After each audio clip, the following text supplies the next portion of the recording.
All right, everybody.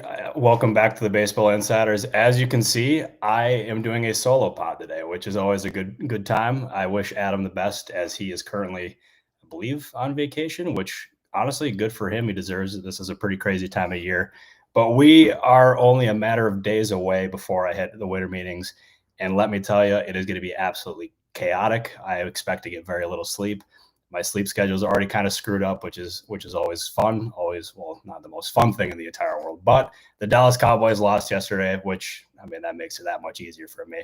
But I'm anxious to talk some baseball because, oh boy, do we got a lot to talk about. Because I dropped a pretty fun one the other day about Kyle Tucker and the Blue Jays. We'll be diving into that here in a little bit. But before further ado, just want to make sure everybody reads our stuff on fansided.com because we're going to be having a ton of insight there from the winter meetings. Obviously, I have the podcast here. Please join the Discord because, especially at the winter meetings, I'm going to be dropping plenty of information in there and kind of giving people a behind the scenes look into what that looks like for me and what I'm hearing. So let's dive into it because I think everybody here is going to be wanting to talk about Kyle Tucker and the Blue Jays because I dropped a report that Tucker was spotted visiting the Blue Jays and touring their facilities there in Dunedin, which let me tell you, like that facility is one of the best in baseball. Like it's a huge selling point for so many different players and something that the Blue Jays are eager to do and are eager to like show players because it's like as I said, it's a huge selling point. This does not mean a deal is close. I want to make that abundantly clear. Like this is still, we're early in the process here is kind of my feel on this entire thing. But the Blue Jays, by having Tucker there in their facility, absolutely shows that they're interested in the slugger. And honestly, how could they not be? He's one of the best players in baseball. He can hit, he can play defense, he can steal bases. Obviously, health is a question there for sure, but he's a player that I would have absolutely no problems whatsoever building my team around. Also, Andrew Lee, this is a live show. This is actually a live show. So this is ask as many questions as you guys want to. Because I will be answering plenty of questions throughout the show and even towards the end of the show. But as far as Tucker goes, he is someone who obviously the Jays are interested, but there's plenty of other interest as well. Do I expect a return to the Cubs? No. But he's going to do very well in free agency, even if it does take a little bit of time because contracts of that magnitude are they're pretty difficult to facilitate, and there's going to be a bunch of different suitors involved. And if he's taking a visit with the Jays, that to me, like this is not sourced by any means, but it wouldn't surprise me whatsoever if he ends up taking other visits as well. So that's something to keep in mind here. But clearly the Jays are a player here on this front. Let's talk about the big trade that ended up happening yesterday between the Pirates and the Red Sox. 5-player deal sent Johan Oviedo to the Red Sox in exchange for the password, and other players as well. I remember that trade got sent to me, and it legitimately felt like alphabet soup. There was a bunch of different names in there that were kind of difficult to pronounce, but overall, I really like this trade from a Pirates perspective. They obviously they got a young bat in that lineup now with password who has upside. They're really happy about him. Those talks were happening for quite a while, and they landed a player in him that they really wanted. The Red Sox got more pitching depth, which to me is pretty interesting here because they've already made the Sonny Gray trade. They had plenty of other pitching depth as well, but they got Johan Oviedo in this trade, who I think it's a smart move by them. It adds to their pitching depth, and knowing how the Red Sox prioritize pitching, you can never really rule them out from adding more on the pitching front there as well. But obviously the Red Sox are going to be heavily connected to bats going forward. I know I've linked them to Kyle Schwarber on this show. Pete Alonso has been connected to them and other reports. I mean, obviously Bregman. I mean, there's a bunch of different people being connected to the Red Sox at this point. But this trade was a long time coming, at least in my eyes. And the Pirates are far from done here. Like this is something that the Pirates, like we've been talking about it all offseason, basically since the start.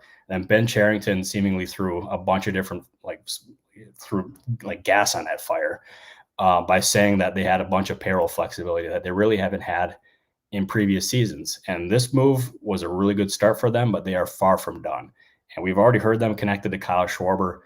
I don't think that's the most likely thing in the entire world. I'll just be honest with that. But I do expect the Pittsburgh Pirates to be active in looking for additional bats. And when I say bats, I do mean plural. Like, they will be continuing to look for offense there because their offense last year was unacceptable. And with that pitching staff, there's really there's no excuse to not go after more hitting there. And you can look at a Ryan O'Hearn type.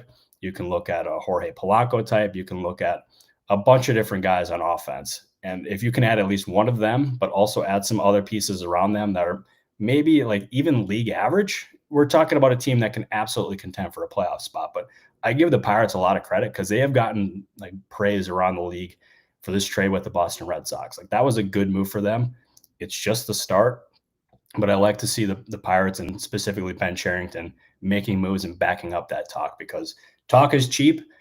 We've said that before on the show, and I think Cherington is actually, like, he's the right guy to right this ship for them. And so far, like, he's doing it. But it's also up to Bob Nutting for supplying that front office with the resources needed to actually meaningfully upgrade that offense.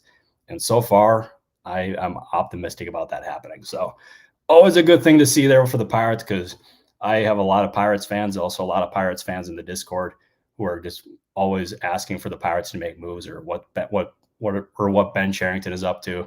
And I can tell you he's definitely active. So that's nice to see. Now switching gears a little bit, but we're staying in the NL Central. The Chicago Cubs and Alex Bregman, they have now been recently linked back again with each other. And not necessarily a surprise. And he's not going to take as much as it does to sign like a Kyle Tucker type by any means. So it absolutely makes sense. I'm curious to see exactly when Bregman ends up signing. How much money does it take? Because, or how much money, and also years, because that was a big sticking point for him last year.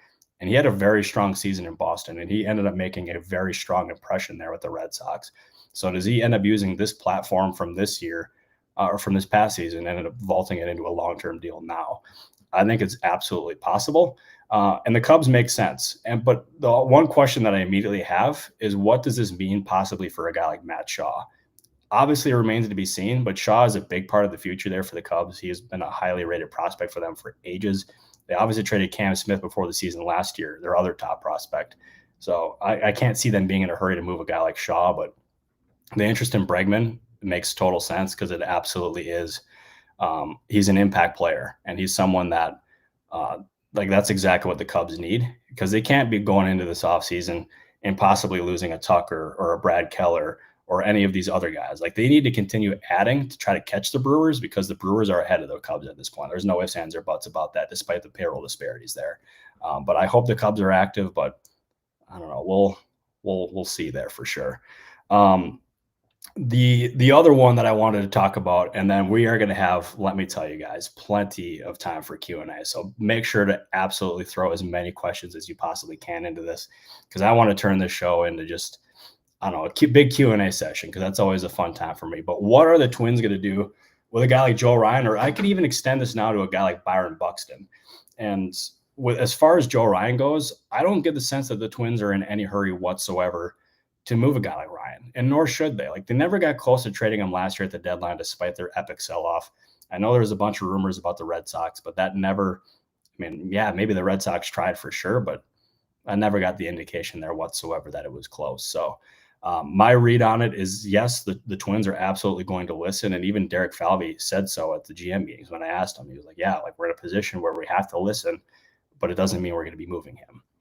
And if they end up holding on to a guy like Joe Ryan, that to me would seem to indicate that a guy like Byron Buxton probably stays, because if you trade one, that might end up upsetting Buxton. And I can't see them being in a hurry to move Ryan, who is just a frontline starting pitcher, but also Buxton, who's the face of the franchise. But if they ever did move a guy like Byron Buxton, let me tell you, the interest would be massive. And as Jeff Passan of ESPN first reported, which, good job by Jeff, Buxton would be willing to waive his no trade clause to go to Atlanta. I mean, maybe some other teams as well.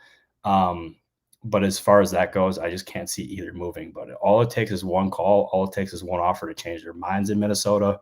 But at this point, I don't necessarily get the feeling that they're in a hurry to move either player. So without further ado, let's get weird. All right, let's start looking at some of the comments here. The Pete Fairbanks market. I'm telling you, ask as many questions as you want, because this is exactly what we're here for. And I want you guys to have as many of your questions answered as possible. Pete Fairbanks, interest there is absolutely, like, it's massive. There's a lot of interest in him. And we've seen, obviously, the Blue Jays connected. We've seen the Marlins connected, the Tigers connected. There's other teams in that market as well. I think he will do very well in free agency. Does he end up getting a guy like a contract similar to Ryan Helsley, where he ended up getting 2 years for $28 million with an opt out? I think in an ideal world he would get that, but as of this point, I think that kind of remains to be seen. But it would not surprise me whatsoever if he was the next reliever to come off of the board, because the interest in him, and also I would even say a guy like Kyle Finnegan, which I know Passan was all over that as well. Which, yeah, it's annoying how good Jeff Passan is, but he's the king for a reason. So shout out to Jeff. But those are the two guys that I'm watching the most as of this point. Any news on the Padres? As of this point, no. And I don't expect them to end up making necessarily a big move. I mean, it's always possible they can end up having a situation where a Nick Pivetta, where they ended up doing that last year, that falls into their lap, and they can get creative with the structure and doing it for $1 million in the first year.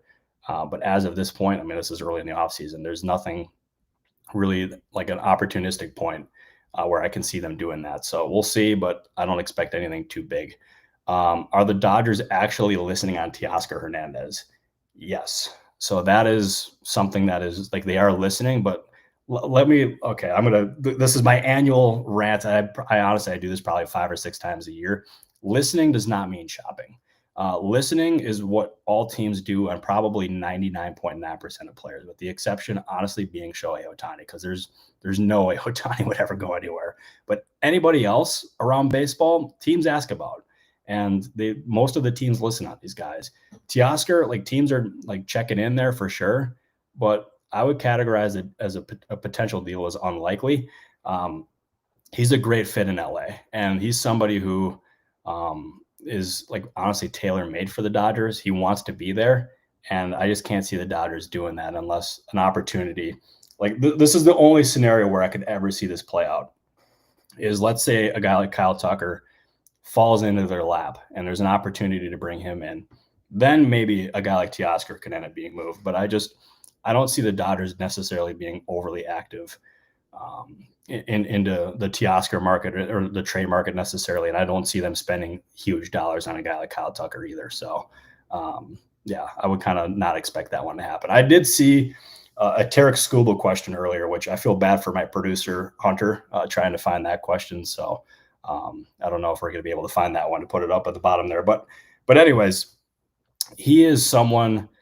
Obviously, there's going to be interest in Skubal. Like, every team is going to check on him, because when the best player, this is why Hunter's the best in the game right there. He ended up finding it real quick there. So shout out to Hunter. There's going to be always interest in a guy like Skubal. And the Tigers, I have never gotten the sense here that they're eager to move him, that they want to move him. Like, in an ideal world, I think he stays with the Tigers through this season. I don't expect him to end up having a new extension there in Detroit, because it would not be very wise of him to sign an extension now without testing the market. Also, his agent is Scott Boras, and Boras always prefers his players to establish their values in the open market. So I can't see him signing an extension. I can't see him see him being traded either. So my guess is he starts the season in Detroit. They'll see exactly where they're at come the deadline. And if they're still in contention, they hold on to him. If they're out of contention, then that trade buzz is going to grow louder. So I'm kind of in wait and see mode as far as that one goes. But I don't expect him to be moved. Is Eldridge being shopped? Not that I am aware of. I would not expect the Giants to move Bryce Eldridge. I don't think that'd be very smart. I see him being a pretty big part of their future there. And these two questions here are going to kind of go hand in hand. Is what am I hearing about the Angels, but also where do I expect Chris Bassitt to end up? And Bassitt is a player of interest for the Angels. Like, they've checked in, as John Heyman mentioned first, and the Angels are absolutely involved in the pitching market as of this point. Like, we've seen him connected to Zach Gallen. I can say confidently they are being connected to other players behind the scenes. I can't say their names at this point, but they are being very active in the pitching front. I would expect them to add a starting pitcher at some point this offseason, but also the thing we got to keep in mind with the Angels is that Artie Moreno, he loves offense. And does he pursue a guy like Bellinger? I don't think Bichette is going to end up being a fit there. I mean, although that being said, things can change pretty quickly, especially with the Angels. But my thought is that the Angels are going to be really deep into the pitching market there. So I would expect Perry and that front office there to be pretty aggressive there. Let's see, what else do we have now? Thoughts on the Mets? They have a lot of work to do. Yeah, Devin Williams is far from the end here for the Mets, and I expect them to be after Edwin Díaz because he's still an option for them in the ninth inning. They really want him back. Obviously, deal has not gotten done yet, and he's able to talk to a bunch of other teams. But his reported asking price, I believe I wanted to say, I think it was Bob Nightingale mentioned like $100 million. It was his ask. If I'm wrong on that, see, this is why I wish Adam was here right now, is he could fact check it for me. But that limits the amount of suitors for him almost immediately. And Steve Cohen's got a pretty deep pocketbook. And if you can have Díaz in the ninth and you can have Williams in the eighth, that's a pretty darn good thing there. So I expect the Mets to be pretty active. Also, you got Pete Alonso there. You have also a bunch of other areas as well. I saw the buzz or the connection from Buster Olney this morning with Schwarber and the Mets. Cannot say that's something that I've heard there, but I'm curious what Buster has heard on that front. Do I expect Jake Cronenworth to be moved? No, I don't expect him to be moved. I've seen a bunch of different trade buzz about him throughout all these years. I still don't expect him. I don't expect him to get moved, but who knows? Who are those? Sorry, Angels fans. I teased you guys pretty good with that one. What about the Cardinals?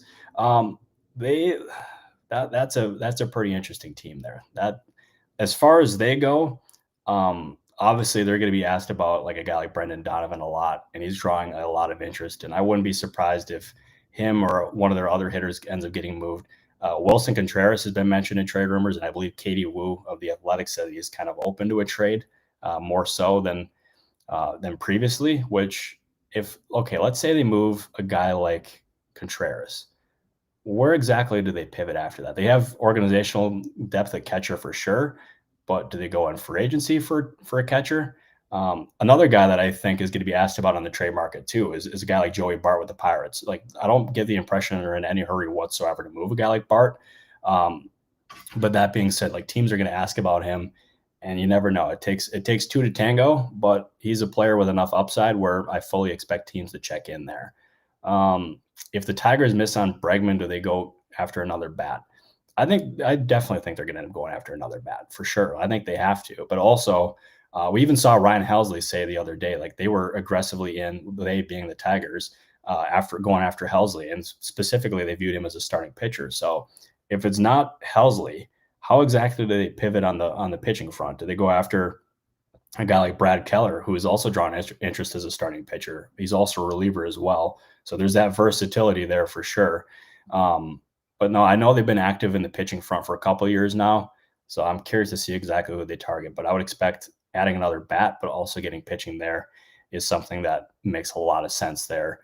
For the Tigers, Pirates updates, go to the beginning of the show, because there was a lot of good stuff there about the Pirates. What about multiple Orioles splashes? That's an interesting question. I think so. The Orioles are open to both adding a pitcher, but also they're open to adding a bat as well. And I don't know. Like, for me, if they're going to end up adding a pitcher, to me, it needs to be a frontline starter. And that's even something that Mike Elias said at the GM meetings, is he wanted to add an impact starter to that rotation. And like, he hasn't been able to do that yet, but the other areas where he wanted to add an option in the ninth inning, but also add an impact bat to the lineup, he's done so with Helsley and Taylor Ward. So he's still got to add an impact pitcher, but let's say an opportunity presents itself where they can end up adding a guy like Kyle Schwarber, who they have been connected to, according to John Heyman. So if they can add a Schwarber, or if they could add a different type of impact bat on the market, whether it's through trade or free agency, that to me is something that I wouldn't rule out for the Orioles at all, which honestly would be really good for them, because they have such a strong of a core in that team, where it makes total sense for them to just go all in and try to end up maximizing that young core while they're still signed cheap through arbitration or even pre-arb. I hope they do it because I think that'd be a really good thing for the Orioles and just for baseball in general. Next reliever to sign, I think it'll be Pete Fairbanks. Pete Alonso to the Red Sox. I don't think it's impossible. I think it's absolutely something that they should consider. I think it's something that makes a lot of sense for them. And I want to say I saw Jared Carrabba say yesterday that he's someone who makes just a ton of sense for them, even over a guy like Kyle Schwarber. I still think Schwarber, if you have a chance to sign Schwarber, especially with his connection there to Boston, I think he makes so much sense. But if you go after Schwarber, you go after Alonso, whoever else, I don't think you necessarily go wrong there at all.